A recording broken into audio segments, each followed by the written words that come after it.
Hello everyone, and welcome back to Hyper Light Drifter. We have beaten the game, completed the story, and now the core is pure.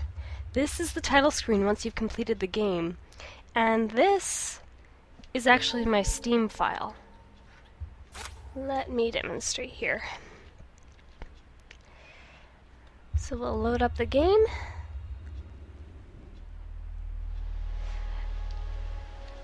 And I'll show you here. This file has a lot of hours put into it. To the point... Alright, I broke the mirror in my file. I found all the tunics.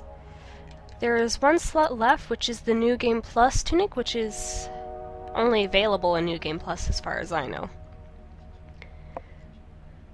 But I do have all of them here. Each one has a different capability and feature to it. This one here you get from beating the Horde Rush, which makes your final strikes all the decapitations as if you were using the charge sword. I know this one is great for ammo. This one I believe makes chain dashing easier. Not exactly sure what the rest do. I know that the brown one is the one we got that gives us the extra health. And you can combine everything as I had shown. So you can see I wear the Mister's tunic with the green sword that I ended up finding, because I like green swords, and the health module sprite. So I have quite the capability at my disposal here. Ow. But yeah, I honestly prefer playing the Steam version because with my Logitech controller I can turn on and use the D-pad. So I'm not using the joystick, I'm actually using the D-pad. I feel I have more control in a game like this using the D-pad. That's probably all the Zelda I've played. I play the top-downs and I use the D-pad more than anything. But the main reason I'm actually booting up this file is because I want to show off the co-op mode. So the way this works is if you have two of the same controller, or I think you can actually set the two different controllers, can't you? Let me see.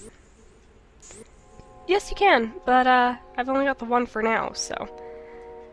Right now, player 1 is using the keyboard and mouse, which actually works nicely if you want to do a few things.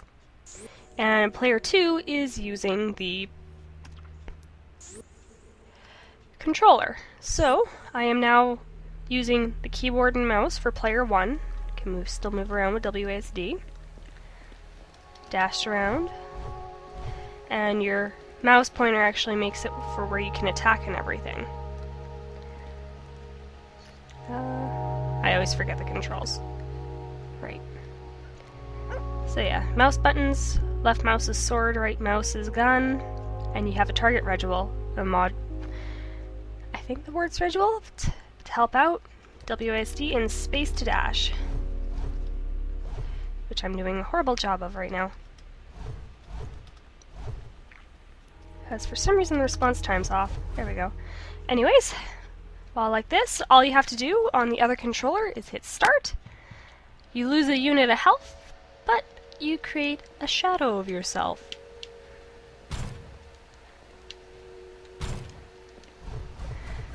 You both have health, but you can only do so much with the shadow, so main control still goes towards the first player,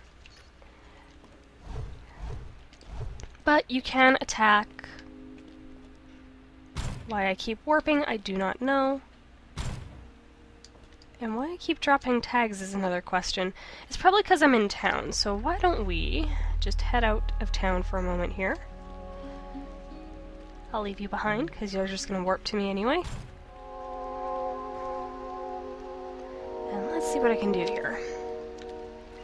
So, playing with the control still. Can attack. Have no roly-polies, that's right. Can shoot.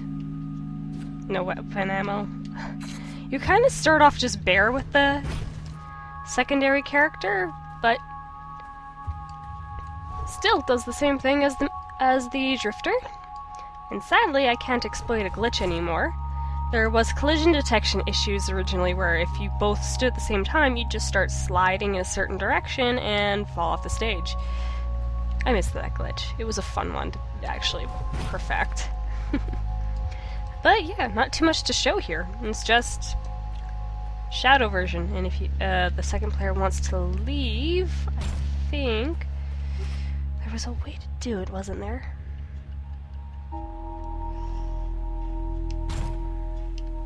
I thought there was.